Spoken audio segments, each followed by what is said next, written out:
Oh, looks like it went online. That's good. Welcome to the Maker's Corner again. Just gonna ditch out some Halloween Python nightmares in this episode. And hopefully this will help other people that are dealing with Python. Can be a bit tricky sometimes. Anyway, I wanted to install a new Python module, which is called this pandas, which is like being able to have memory resident data structures, similar to like having an Excel in memory, which you can program against, or a spreadsheet structure in memory that you can handle in different ways. I just couldn't get it to work. Did the usual pip based installation procedures, and it there was no errors, but I still, when I went into the program, I couldn't. It gave an error when I tried to define the pandas library or import it. And interesting enough, I found out that the nice Mu editor I was using, the Windows installation package, installs its own private version of Python 3 in the program directory for Mu itself. So when I was trying to install the Python library, I was doing it on the command line, and it was executing the pip3 command from the 64-bit Python 3 version I had installed on the computer locally. And then of course it was ending up in the wrong Python, so then when I tried to run it from Mu, or trying to run Mu plus the code, then it couldn't find it. So I started looking into how do you add, how do you remove, install, update, or remove Python modules which are embedded in the Mu installation in this fashion. And I couldn't actually find any documentation on how you do that. You can't do it through the user interface, that's for sure. So that was a bit of a pity. Then I tried different tricks to get the pandas installed by copy pasting into the site library directory, and even into the library directory where modules are kept, but that did not help. Still couldn't get it to recognize it. After I did several different things, then I ended up with a spooky mess. I started to get errors I'd never seen in the code, and basically just degraded and fell apart. So I thought I'd go back to basics, so I took away, uninstalled Mu. What else did I do?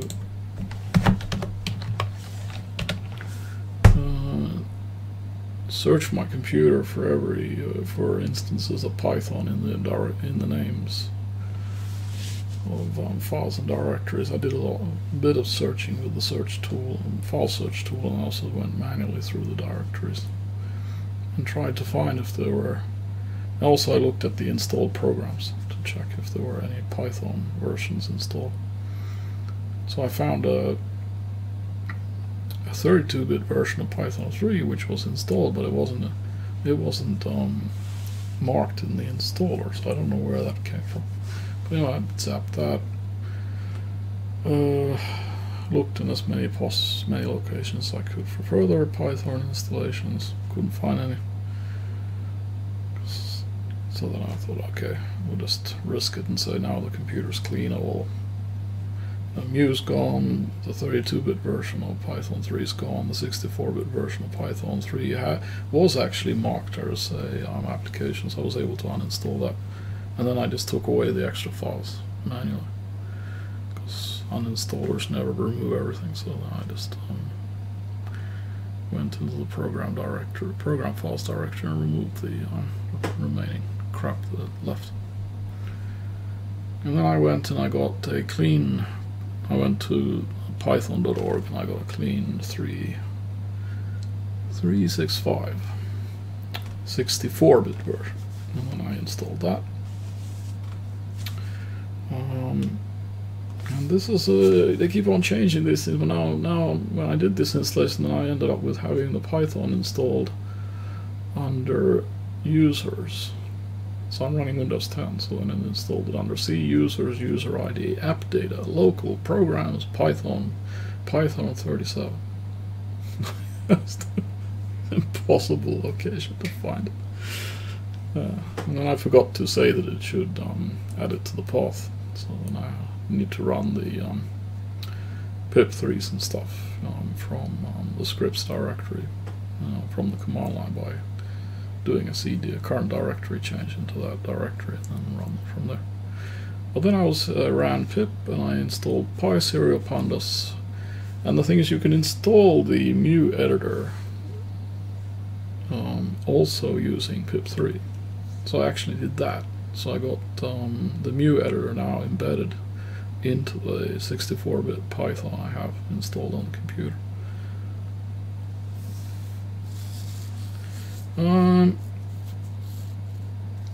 Yeah, and then the fun started. I could actually show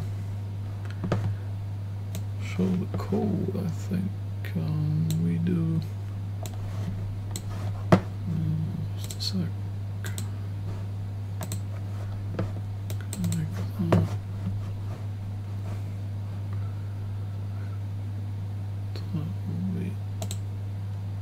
This one here. And I need my hint list, otherwise I won't remember what to say. So if I'm looking at sideways, then I'm looking at my other monitor. Try not to forget what I found. Well, anyway, after I'd done all that, then I actually. I wonder if I can show that.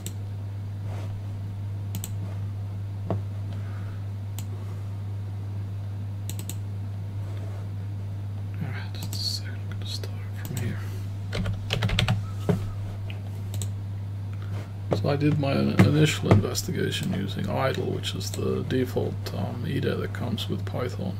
It's not very feature rich, but it's like, yeah, very basic, and it comes integrated with Python. So it's my go-to location if very odd things happen, because then I remove all the external influences on what's happening in Python. So I did most of the debugging in idle that I'm describing now, but the mu editor actually works so good, so I think I can just go through the actual details using the mu editor. And anybody doing this kind of stuff could actually do the same. Just do a pip3 install of the mu editor and then get up and running. So I got quite a lot of errors on one side actually, because this is the thing that now when mu has an embedded Python 3, you don't really know what library versions are being used if you don't start like investigating them package by package, because there's no pip commands installed in the mu editor internal Python installation. So you actually have to kind of semi-manually go through.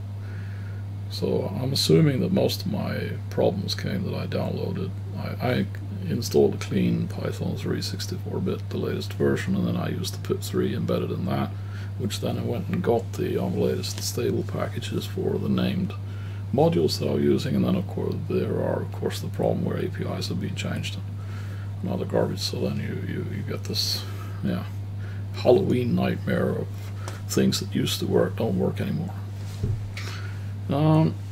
But I actually did some good cleanup stuff. So one of the comments was that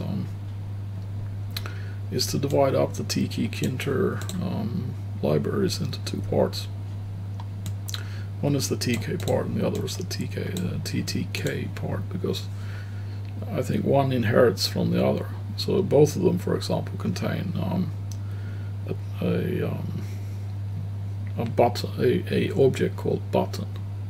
So if you don't prefix and say what button object are you using, then it will pick based on the search order the button object used, and then you don't know if it's the TK version or the TTK level version. And then I got this problem where it wasn't accepting the style keyword anymore. So that I picked up from one of the users. And the way it works is that now, when you're using these keywords coming from the TK package, then, for example, you prefix it with tk.end, and then it explicitly, you know that it's using the end as defined in the in TK. Maybe not the best example. We can look at another. Probably a better is this button here. So then, if you prefix it with ttk.button, and it knows that okay, then it's coming from the ttk module. And this makes this code much more cleaner, because then when you search the Google for instructions or how to use this, then you can actually remember, oh, I need to search for the button, TTK button. So as it's used and defined up here. So TTK is tkinter.ttk. So then you find more relevant documentation. I just added those prefixes, so did those imports, and then just added the prefixes needed.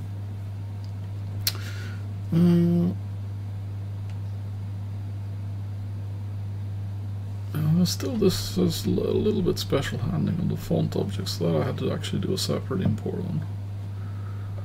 So here we have the tkinter font import. So I don't know exactly why that. Because if I take this away, then it doesn't find it in TK, and it doesn't find it in tkinter. It's a bit strange, but Python for it.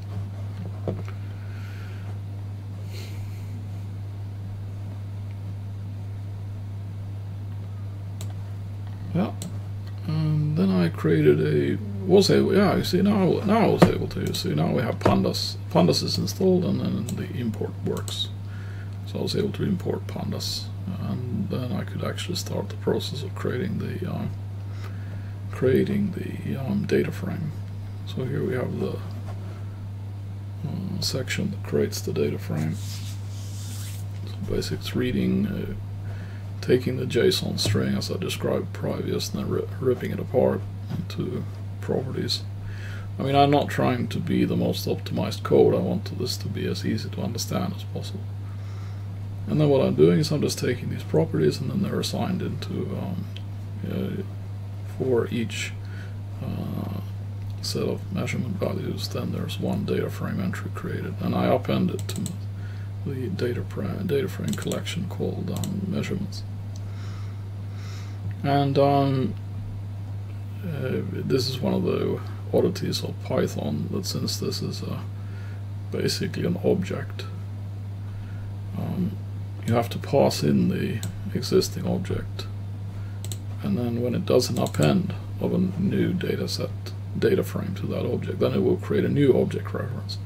So it won't be returned here through the interface. So yeah, so what I do here is I return as a return value from the function. So then it updates the reference. So here when it says if experiment measurement serial buffer, then process experiment measurement, and then it returns the appended or passes in the collection of data frames, and then appends one more measurement set, and then it returns the data set.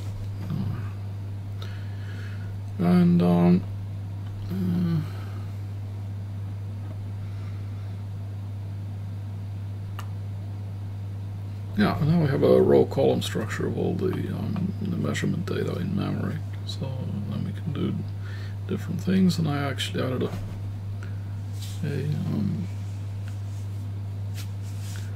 a possibility to print out the in-memory measurement data. And then I used the library called tabulate to actually, it can take the data frame collection, and then it can format it automatically. There are other types of formats also. Here that's PSSQL format, or PSQL format. I wonder if I'm still running it, so we can have a look. Oh, wrong window. There. So here's my console. So it's been, yeah, I ran a test of the code, but I can do it again. And now it's been reading lots of test entries. And then I can just say print to console. And then it creates a long list, tabulated list of the. So here we can actually see it nicely. So this is the first one is a dummy key. So I created a key based on experiment and the timestamp in as milliseconds, and then it just has the columns for different data. So yeah, this is fun.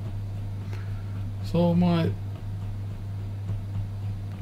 everything is now working. I'm quite happy actually. So basically I move in terms of Python to run on top of the clean installation of Python 3 64-bit that I have. And there shouldn't be any other Python versions hanging around anywhere. So now if I want to import a library to use in the project with the Mu editor, then I just use the if nobody's seen this, I can actually show it here. That's what would be a good example. Here you can see the scripts directory as I discussed before, and then you just say you can. There's 3 versions. They put 3 pips in the same directory, but they do exactly the same thing. So they had pip3 and pip371. So they had it with 3 different file names, but it's actually the same code. Because they know that people are going to try with different versions. They're going to try pip, and they're going to try pip3, and then they might even try pip with a specific version. But anyway, you just say pip install serial for. Oh, that was wrong. Sorry, that was the mistake I did. It's actually the serial interface code module is not serial. It's called Pi serial. So that was a mistake I made. So I had to uninstall that. But here we have the example. Pip install pandas. And this where it says that all the time when I've been dealing with Python, there never seems to be an updated version of pip, like in the actual Python package install package we got. And I don't know why. I mean, you can see, for example, here this is version 10.01, and the one available online is 18.1.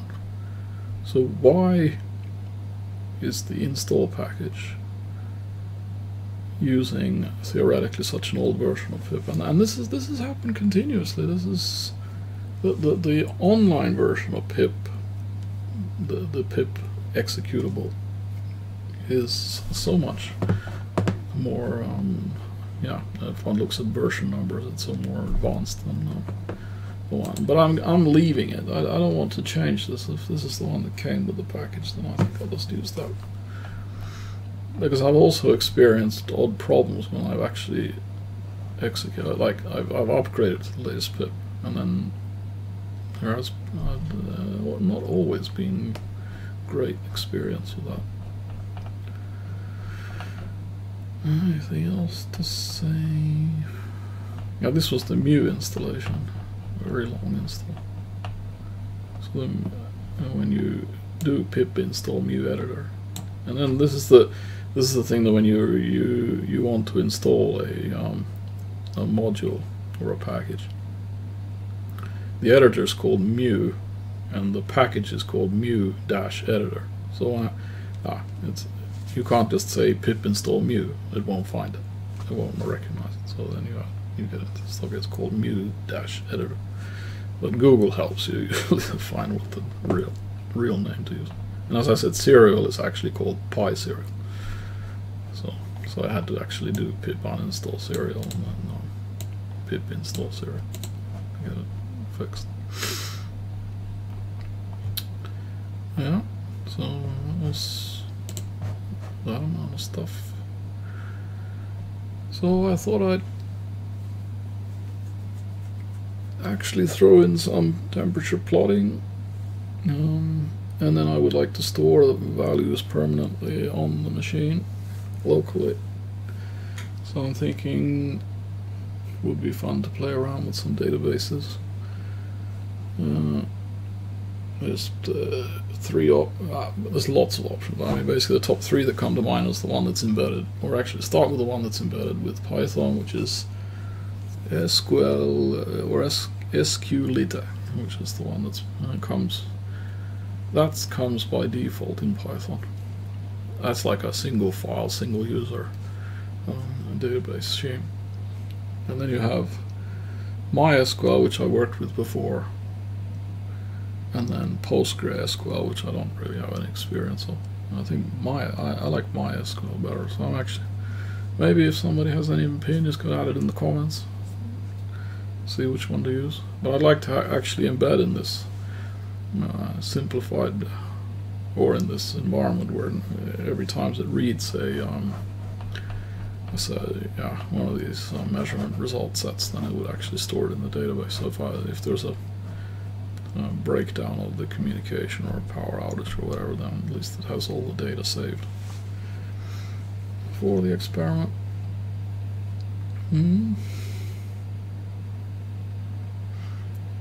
So, that was the Python Halloween Terror update. But I'm quite happy I got everything. I think I got it. I know you can virtualize running Python. There are like methods and tools to actually make sandboxes of different Python installations. But I like to stick with the basics. And there are more advanced Python working environments you can use also that will allow you to switch between different versions of Python and set up different environments in parallel. Can't remember. Anaconda, that was it. That was one of them. But there are others. But Anaconda is very big, and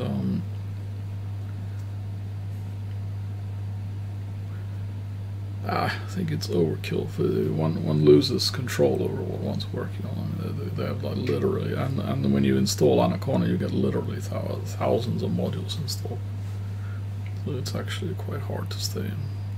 I mean, it's great if you want to hack at many different things, but if you want to make a singular portable Python application, then I suggest one just stays with some kind of minimalistic environment. Because trying to move a solution set from Anaconda to another environment is not easy. Yeah, okay, well that's that for now. I think we'll just check that this sound and stuff works on this video, and if it's okay, I'll upload it. So, see everybody later.